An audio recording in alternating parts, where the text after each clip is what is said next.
Anjasmara Ari Mami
Ayo diangkat salah siji.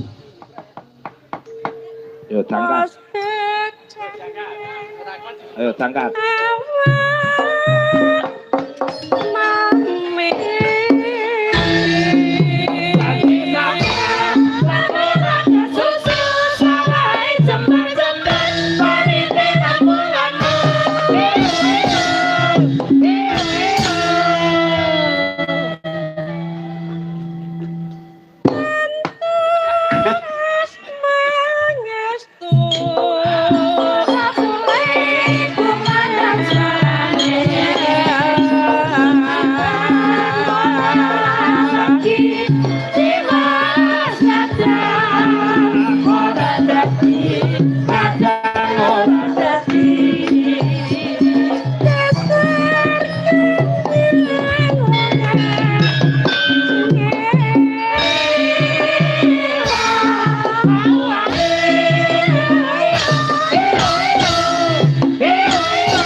Gayang tenan Mbak Limbo ya. Gayang Pak Kasito. Gara-gara Palimbuang rame meneh. Nggih. Wong ki aja ndelok kesine. Nah, penting ramene ya, Pak ya. Nggih, brengos wis koyo lapis. Lapis apa ki? Monggo nek cuman lapis maneter niku.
Bungah kang tanpa upama. Ora nyata nek tak oyak wit mau. Lah wong ora ngerti nek ana orden teka.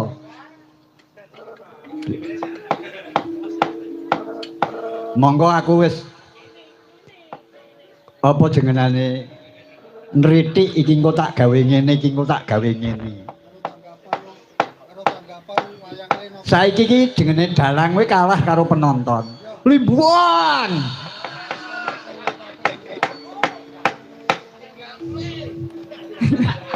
Amulih luweh.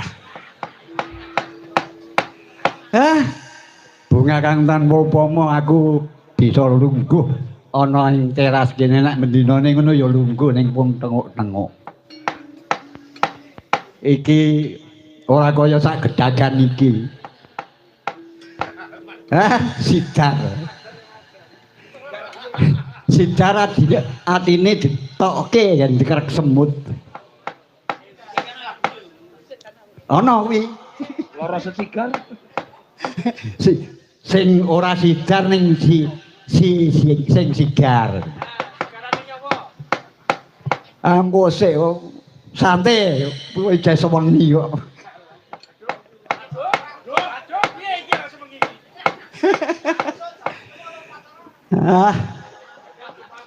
Ora urus.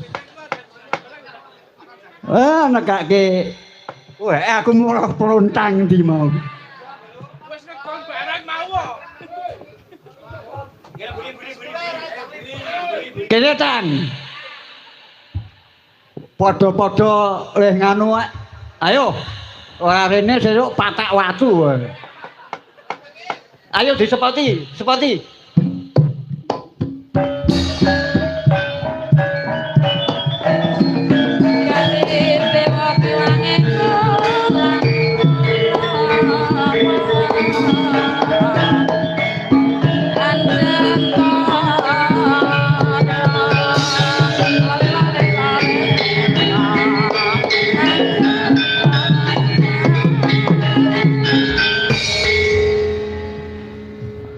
Sugeng dalu. Sing dibagake iki sapa? Mbok wong iki perasaan. Ayo sugeng dalu sing dibagake apa Dewi apa sing gender sugeng dalu ki wangun. Apa paling ora ya jenenge to Kang Dirman. Lah ya ngono. Sugeng dalu Dik Plontang. Alah ngoten.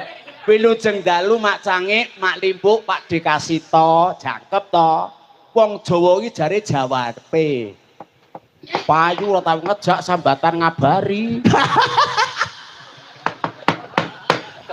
Panjen bengi iki tujuh aku kanca-kanca kuwi tak plekutu. Nggih, ning kula matur nuwun sanget, Mak. liripun mliginipun dumateng Bapak Agus sak keluarga. Anggen ing dalu menika beber pakeliran ing pangangkah menika suran nggih.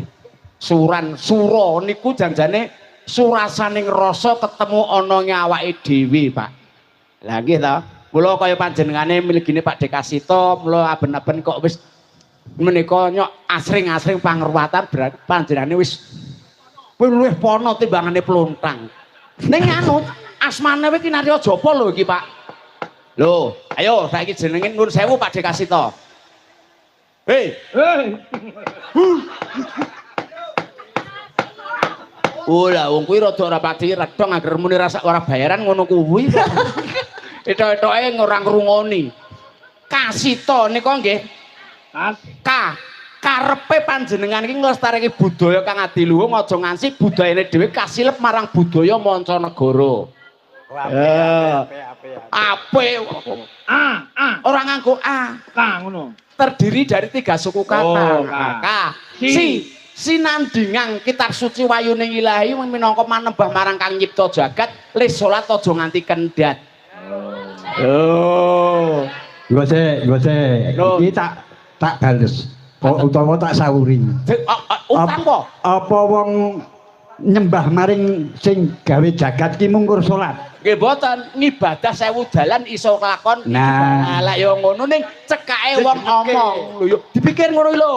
Digenepke. Ngene lho to, dadine iki. Yo tang. To gelar-gelar budaya ning nak ngedongi tanggapan yo golek upa. Iya to?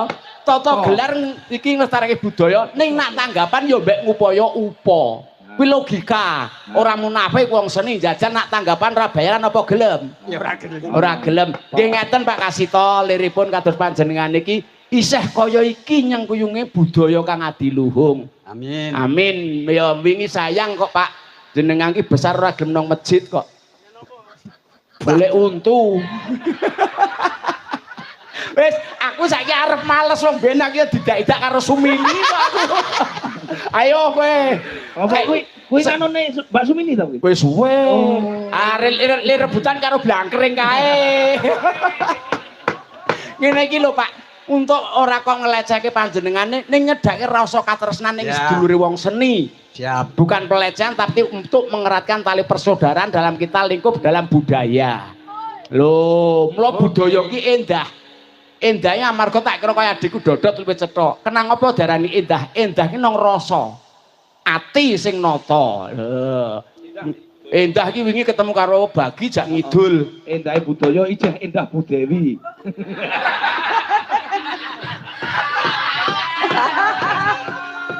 Kowe ngrumangsanana padha dene ora duwe. Aku karo kowe iki blekok kuntul-kuntul. Turu ngara adu dangkul alias merongos. Nggih, sepisan malih sungkem kula kunjuk dumateng Pak De Agus sekeluarga, Pak.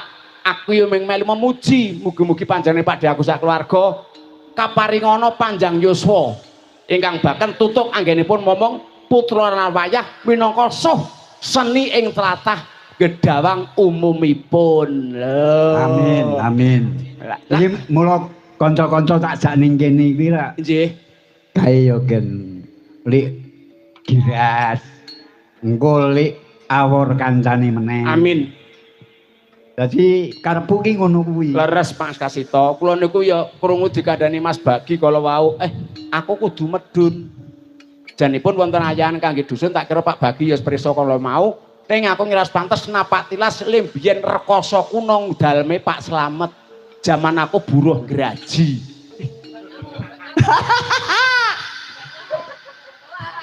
Ora saiki wis mukti. Wanti. Saiki rak mukti. Amin. Kowe mu rene nggawa rokok apa ora? Alhamdulillah kula beton meh entek kene KI. Kang kene iki kolek arep dijaluki. Nggih, monggo Pak Kasito bilih bare paring gungang mliginipun ingkang samya tasih kersa wungun tirakatan wonten ing wulan sura menika. Amin. Nggih, monggo paring gungang dumateng Ibu Waranggono menika ingkang sowan wonten cacah 18. Jiro lupat monem pitu 8. Ganep Tang Nun. Tulung kenalno Waranggono kuwi. Lah aku ngenalke iki lah ya tetep ingin to. Ha cetane piye? Ya padha. Ya cetane iki sing kepiye ngono. Aku samarku nak ingin, anak inginku sing mampu anak dheke apa ya teyeng. Tingak-tinguk kowe rasa semau. Mas Lonang, Dalem. nun sewu Nggih. badhe ngenalaken sinden. Sing caket Pak Dalang ampun diutik-utik nggih. Liripun dos pundi, Pak? Niku gawan kotak. Oh. Oh, menika gawan Gawanipun. Oh, gawan kotak. Nggih. Berarti ati ngenjing ditumpuki wayang ditindhei ngoten. Nggih, Mbok. Apa timbane ditindhei wayang tak tindhei. Ora ketok rengu. Nggih. Niku gawanipun Pak Kasito nun sewu. Oh. Ngaten nggih. Benjang nun sewu Pak Mas Lontang. Nggih. Mboten ujar mboten kaul. Nggih. Benjang badhe rabi sing kang nyantang balung jenengan. Ngoten. Nuwun sewu. Sing ngajeng rabi malih sinten niku? Nggih Kasito niku. Kalih sinten? Kangge niku. Mbok ya aku wae ya aja geleleng aku kok. Nggih, perkawis menika damar mancung cinipet sedaya menika sadèrèng nglampahi to Pak Kasito. Oh nggih. Nggih, ora iso diselaki kabeh mau nong sing nyipta jagat ora iso selak karo lakuning kahanan. Ya. Lah nderek pitepangan, waduh. Jiro lupat. Wah niki nggih niku. Niki sing niki ditung mboten niki. Ditung. Nggih, boten Sing niki dijeni mawon. kula ditung. Niku bar kowe gedang barang niku ditung. Iki aku ora dagel lho, nak dagel tak wangsuli lho iki. Nggih, nderek pitepangan lirik saking ingkang sanding kotak rumiyin. Lah nggih ngoten. Lho nggih ngoten to nggih. Niki ampun muni Bu Sinden iki budalang ngoten. Oh, berarti menika budal. Budal. Nggih, nderek pitepangan lah diwanuk kanthi asma sinten ingkang dipun kowe jane rumah samu do ngopo ya?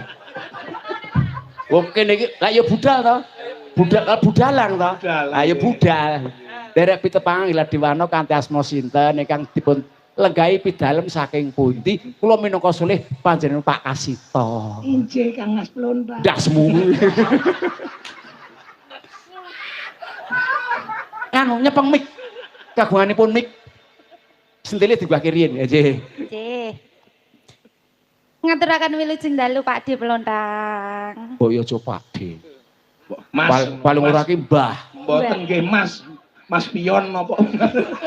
Iyalah ya Allah Gusti. Oh nggih Mas. Mas Pion. Masalah. Nggih. Ya, nak pengen ngejak masalah ya oke. Nek apike masakku. Buboni gudulmu ku ya. Nggih nderek pitepangan kanthi asma sinten? Nggih, nderek nepangaken nami kula Nani. Astagfirullah. Kok astagfirullah pipun lho? Jebul mati pentung alu jebul anake murni to iki. Nggih sane. Sapa? Anake si Kok murni? Nani iki lho kene iki ngendi omahe to? Ayo ora kenal kok kemak iki. Iki ora kenal kok kemak iki. Iki rasa banyu biru to. Lah iya kok murni. Apa sing parapane si cebret kuwi? Lambe iki nak lambe dagelan lunyu. Loh, nak iso ngono Mas. Spontan iki aku wis paham wong wis tau unek-unek aku nang panggung. Ning jaman saiki kudune totoke kaya ora kenal ngono. Nggih, status. Status napa niku? Status wis kagungan garwa napa dereng? Kula nembe pacangan kali Pak Kasito. Lah nggih niku. Napa sampean katarak? Mboten mawon, mboten katarak kula seneng kali brengose, Mas. Bagi. Derek pitepangan Nggih. status. Statuse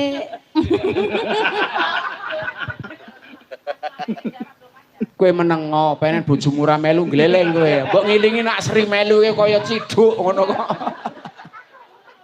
Wah melu Iki gandane. ampun WA kula lho. Piye? Niku to. Lah nggih ngoten. Jendene sapa? Iki Pak ning ngadepi apa kuwi? Nggih. Status masih gadis. Ya status mat gadis nggih. Cita-citane benjing dadi apa? Dadi nganten. Nganten sing Nggih. dipandang wong sak panggung iki karaktere sampean sing kaya apa? Ya ra.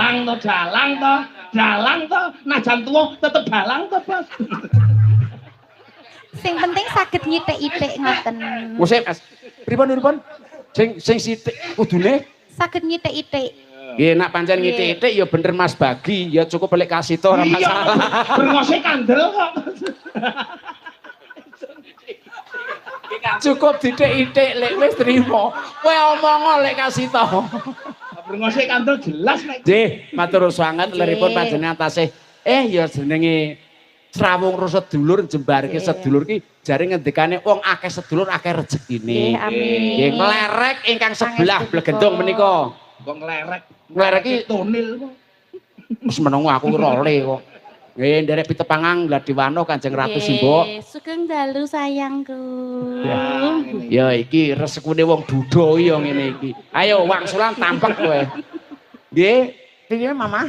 Aduh kok mama. Lu sayang karo papa karo mama. Mulai darani gimah aku. Ayo nak kowe iki iya asine. Apa lek apa Sulima? Sulimah gudulmu ngono. Mbok aja muni Sulimah, mbok muni Mende. Iya. Lah nak perkara kuwi, heeh. Aku ra selak pancen ya tekan Sumben. Jujur. Sumben tekan Nuwun Sewu, aku kapundhut karo sing gelar jagat. Yen aku digawe tenger ora ana sing ning aku jenengku malah langka. Oh iki tengere Pelontang. Heeh, betul. Kuwi logika. Contone kaya Mas Bambang Ngayojo. Oh iki tengere Rabies. Sapa jenenge Rabies? Lah ngono kuwi.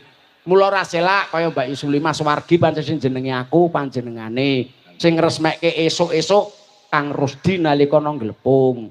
Nggih, menika status sampun anak-anak pinten? Kula tasih SMP. Wah, SMP semono lek ya wedange gurune Niku entek. jelas Mas Blontang. Nggih. Niku dereng nate mambu lanangan. Urung tak mambu apa, Mak? Lanangan. Lanangang pedet. Sinten? Kula tasih SMP. Kula pun SMP. Oh, SMP. SMP menika sekolah menengah pertama. Sampun manak pindho. Lah kepengin telu napa mboten? Sampun tutup. Napa isih ngayahi to? Kowe duda-duda neyeng kemaki. Ya delok timbang. Lah napa jenengan iku tasih saged? Ya carane yen arep berkutik ya nguntil pal to.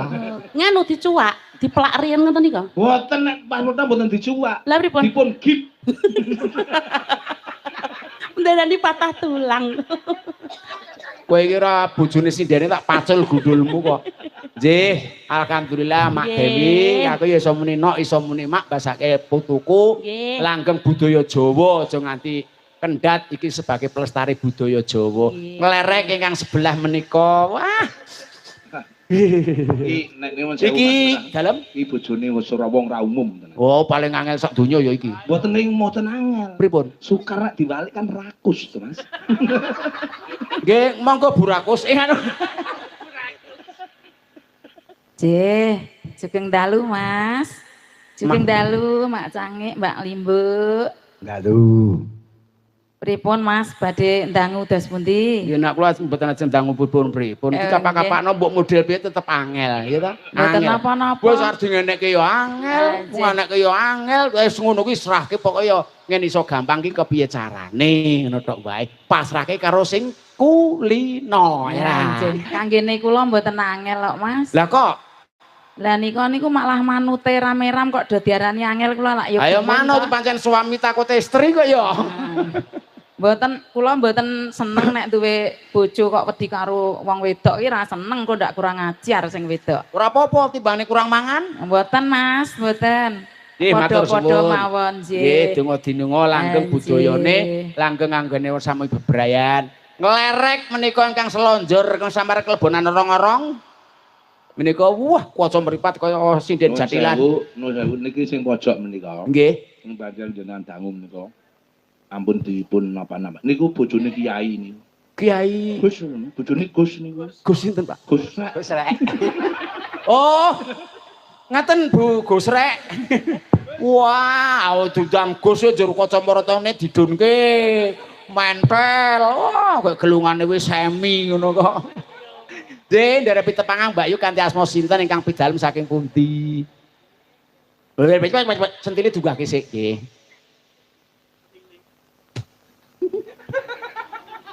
Kowe iki guyu apa gumoh? Kowe ora semang mati ra iku. Oh, lek kondo Kang Gosrek wis ra iso apa? Oh lah, Nggih, nderek kayak pitepang. skepot ngipot mangan. Oh, Lah wong gosrek kuwi lemu apa gagahe kaya ngono kuwi wedi karo entut kok. Pak Gus Rek tirote kena. Kan kok metenteng aku ngentut wis mlempem. Nggih, monggo kanthi asma sinten Mbak Yu? Nggih, nami kula Murniati. Pidalem saking Kula saking Kecamatan Berges. leresipun Desa Ringin Putih. Eh, Kamu pun Dendeng. Dendeng nggih. Menika pancen trah seni Pak Kasito pesan panjenengan piyambak preso suwargi Mbah Kakung Pak Degun. Nika turun wonten Kang Putra, mugi-mugi ingkang putu saged nular wonten ing babagan budaya. Geser ingkang sebelah, nek sing kudu nganggo patayat ora sudi aku. Suki ora sinden nak kuwi jan Niku penyanyi Nasidari. Asdari ya Makadir. Makadir niku Mbak Muthaharoh niku. Aku ya wegah karo Om kok. Wegah karo sapa? Om Plonang ya wegah. Aman. Iya ta, Dot? Malah aman to. Aman. Aman, wis titik aman. Ora iso. Wis wegah kok. Titik aman 1. Wis. Arep ngopo? Ora iso. Ora iso, pas saya semuni ora serawung ya wis aman. Ya kan aku. Anak urusan anak, Mbok wis aman to? Aman. Nggih. Menika Mbak Yu kula, sedulur tuwa kula, ya mbok kula aben suwargi isih nyok sapa ngulon, ya kita anggap wong tuaku Pak Kasito, Mbak Yusiti karo Kang Warjo, sungkem kula kunjuk. Ya aku mongeng nang dipapan penting aku diparingi donga. Lengret ingkang sukar anu sapa mu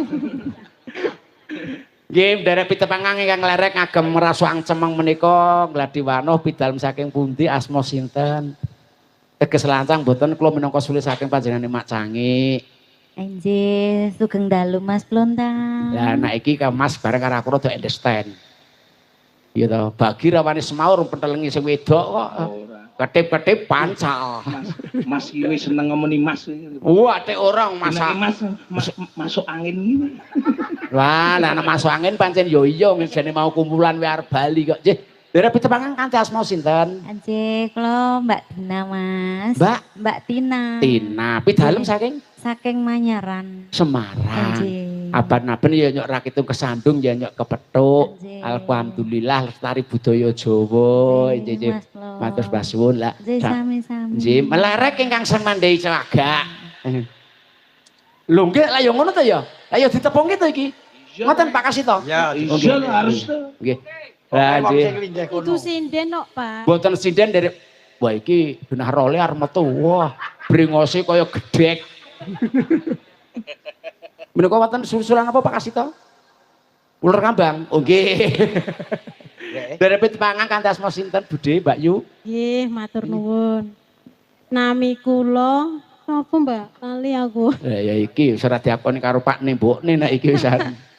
Nggih, kanthi asma sinten pidalem saking pundi? Kula panggilane Bu Sinden Beken walaupun tidak sinden. Nggih, liripun. Nggih. Nggih Bu Sinden Beken. Pidalem saking Jabungan, Mas. Jabungan. Nggih. Kula nate anu lho, nate nimbalin jenengan lho. Nimbali. Ngaturi. Oh ngaturi. Tak kira ngaturi nimbali sama ruwet ditimbali aku ya deg-degan loh. Nggih, liripun derek ngregengaken ing dalu menika dono suwanten ingkang kula suwun mliginipun Mak Cangi sama Mbak Limbul. Ngoten to Mak Cangi? Nggih. Nggih, nika sampun merampung anggenipun sami tetepangan Purbawasesa kula semanggaken dhateng panjenengan. Liripun badhe paring gungang menapa ingkang miji panjenengane kemawon. Apa ya? Ayo monggo. Purbawasesa orang dalang iki. Monggo budal ing anu. Aku tak njaluk ulo tampar. Wah, ulo tampar. Menika reptaning pujangga seniman Ki Supron Suwondo. Nggih. Nah, ingkang badhe nyalirani sinten? Lho. Lah nggih ingkang murba jenengan. Sapa kuwi Mbak Dina? Mbak Tina. Nah, Mbak Tina ulo tampar. Menika nandhake wong andung katresnan. Ya mbokne dodot. Ya kepeksa wah ora aman ki, Dot. Musibah iki. Ah wis jelas iki. Ngapa bali ngono kok. Burung cetha iki. Ya tak bantah ya bantah. Ya goleki catetane. Angger ora tanggapan catetane ketelisut.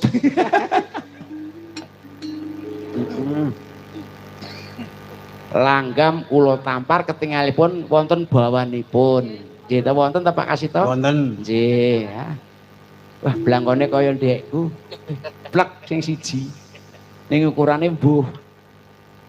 55 apa 50 piro, Pak?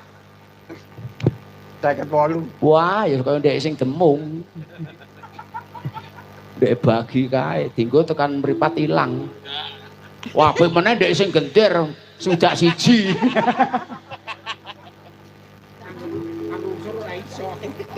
Matik sari angleng dharma. Ora ngira, ora ngimpi yen aku ketemu karo anakku lanang karo wadon sing lenggah nang Gunung Kidul bengi iki iso ngestreni Pak De Agus anggone suran.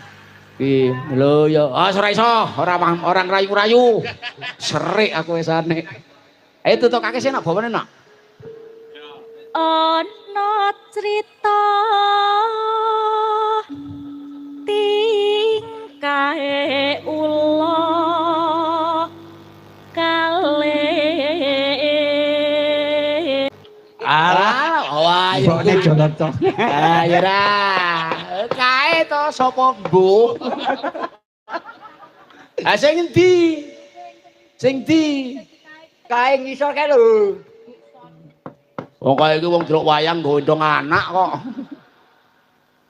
Ingkang samya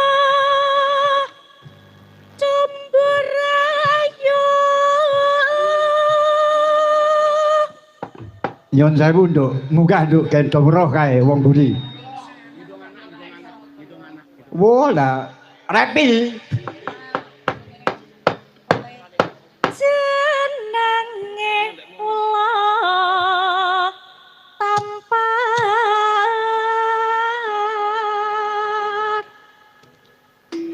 wani gunjak garwane sang moho liku. Ayo kuwi kaya plontang. Gonjaki. Ya resekune wong bagus ya aja meri. Ngono iso ki aku ki tau uga Pak Kambon Awanget. Ayo padha dening lakoni kok. Anenggih sang Nagaraja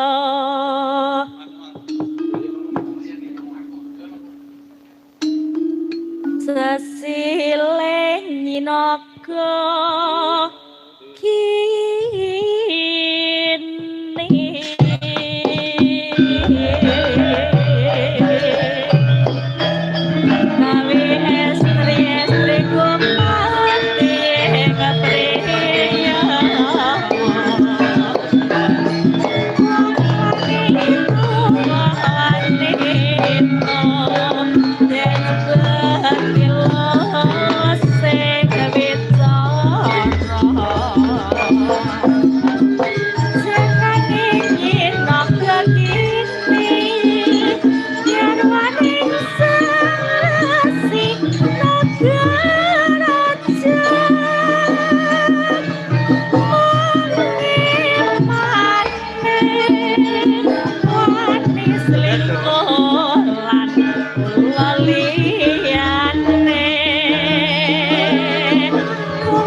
Pripun Mak Cangik raos panjenengan pripun dalu menika? Lah nggih, Ces. Lah menak sesuk tanggapan iki aja lali ya dijak. Ah, sampean uri kok. Wah, mboten awala aja. Kagem kula napa? Saking Pak. Oh, kagem Pak Dalang. Wong niku ora iso maca kok ya. Lha ya diaturke rono ndak dikira lancet. Ya wis engko kene sampean rasa maca. Aman-aman. Sing maca kene sing nembang kono. Lah, mathuk to, Cok? Mathuk. Nggih, iki monggo dipun lajengken rumiyin. Weh. Konangan sirih angling darmo ula tampar wiwit naga kini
Matur nuwun anak wedok nggih. Anu Mak Cangik. Dalem Swasela sawetawis kula minangka nampi dawuh saking panjenenganipun Pak Di Agus. Kapurih maringi wara-wara dumateng tamu ingkang samya lenggah wonten pengajengan. Kula suwun jengkal tumuju wonten sasana boga wonten ing pidalemipun Bapak Agus. Oh wonten ngajeng mriku?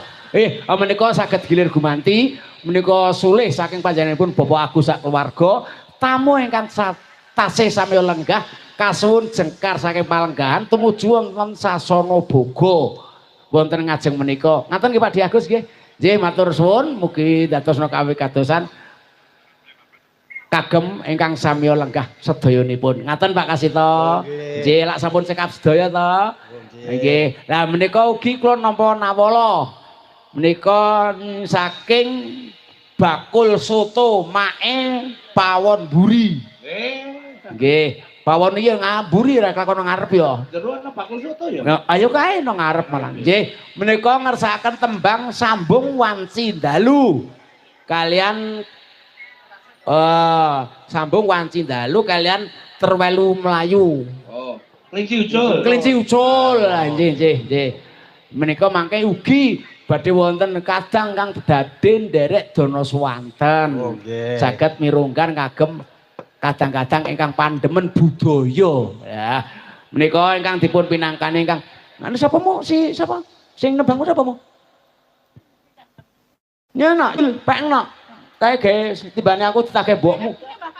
Oh, ora ana dhewe-dhewe. Ora iso wong bapakne mayang ya ora tau ngejak aku kowe. Nggih, menika tembang menika katur ingkang sami wungon sedayanipun Pak Kasito. Mugi-mugi larang ya. Ya ana sing 750 sangu rokok dhewe ana. Nggih, perkawis menika saged. Ingkang baken menika ingkang nyalirani kula nyuwun Budalang. Nggih to. Nggih to, Pak. Menika Sambung Wanci Dalu. Nggih, menapa kelinci cul. Nah, Sambung Wanci Dalu rumiyin. Ngaten, ingkang minangkani kedah Budalang. Ngaten. Nggih, mugi-mugi langgeng budalang ya jengaten lho jewek. Rena tak pacul ndasmu. Nek Pak Dalang namanya kan Pak Kasito. Pak Kasito. Nek niku ora budal, Sinten? busi. Budalang Jiro lu. Bojol iki ora e. Wong ngenyek to kowe. Mungkin dalang suluk apa meneh suluk apa ngentut kowe geseh kok. Nggih, kula nyuwun Dik Nani. Monggo sareng-sareng kali Dik Dewi saged mirunggan. Lah ngono to ta? Nggih. Oke. Lu ora bosok kowe iki.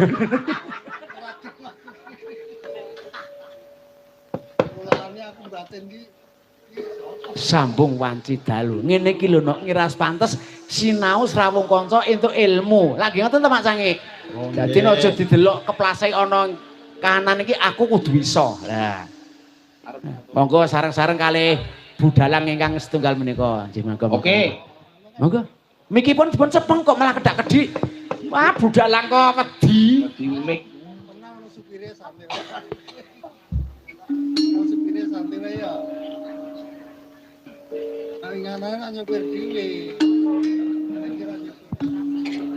Tapi bawa mboten? Wangsulan. Mboten usah mawon. Mboten usah, mboten usah. Niki rencange kathah, Rencange mboten kathah. kedumban. Didumi wong isih turakeh Pak Do Agus kok gelem. Ha nggih mula. Nggih. Nggih, monggo. Wanci dalu napa kelinci ucul? Kelinci ucul. Kelinci ucul, monggo nggih.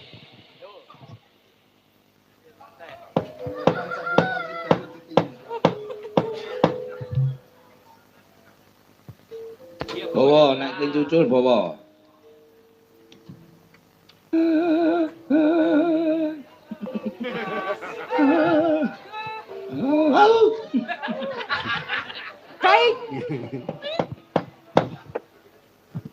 Nggih menawi bawa ingkang kakung. Lah sapa? Mas Pluntang. Mas Pluntang. Ora usah Mboten, bowo. mboten niku. Lah kok mboten Nyun niku? Mas Sudarsono mawon. Oh, Sudarsono. Nggih. Angger Sabdo. Nggih.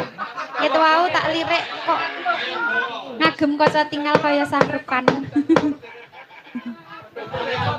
Ya kudune kudu gelem bawa. Anake ndalang mosok Pak Neran ora bawa. Ah wong kae iki mbiyen asline iki nang sekolahan iki ya bunek kae kok yen kok. Kok buneke? Ora kena TO. DO. Yo DO. Bang. Kae nang Pak Mucilik kae. Giliran karo Kang Blangkring. Apa iki yoga iki kudu rata? Saged. Aduh kli. Ayo kowe wae. Kok disiki kok? Om. Aduh klintiku ucul.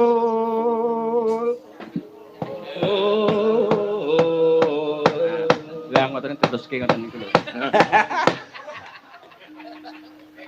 Ya iki ana anak kalah wong tuwa kalah karo anak ya gek bengi iki. Ingkang putra nyatane ya kena kanggo lajer budaya wis ketok kaya kuwi. Bapakne ora cetha. Ora keloro-loro kuwi malah kuwi. Aduh yo. Mangka iku dadi Pak terus ke Pak? Katres nanku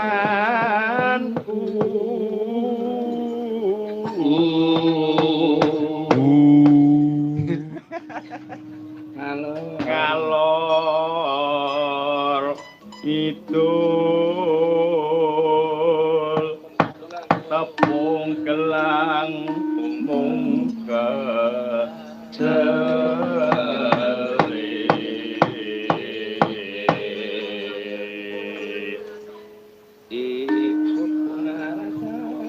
Ibu bunga rasaku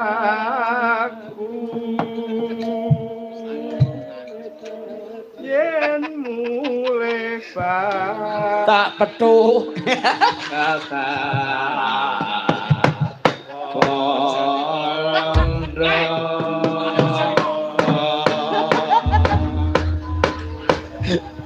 Pokoknya nak bengi iki apik malah ra wangun. Malah ora ono sing nonton. Nek ke dagelan nek apik lah apik.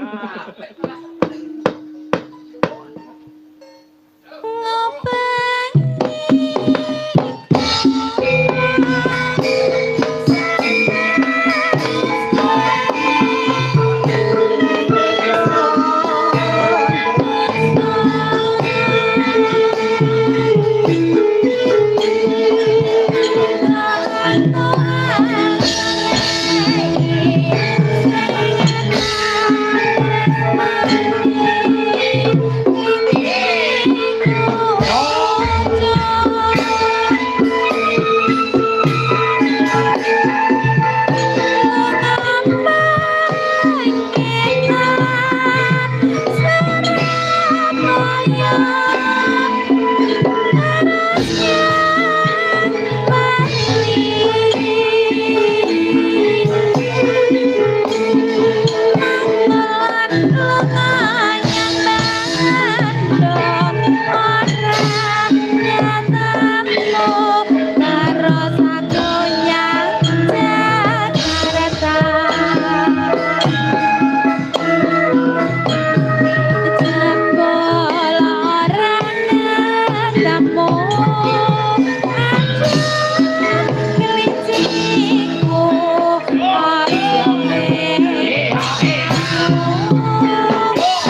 menika sampun. Matur karo bucange. Sampun bucange. Kalih surate niku lho wau ki. Pripun? Kalih surate to. Surate Wau. niki. Nggih. Ha nggih. Sing ngeken mau lak niku surate mboten Masa bucange. kali surati, oh ampun. Surat. Oh surati. Bagi. Saya bengi kok.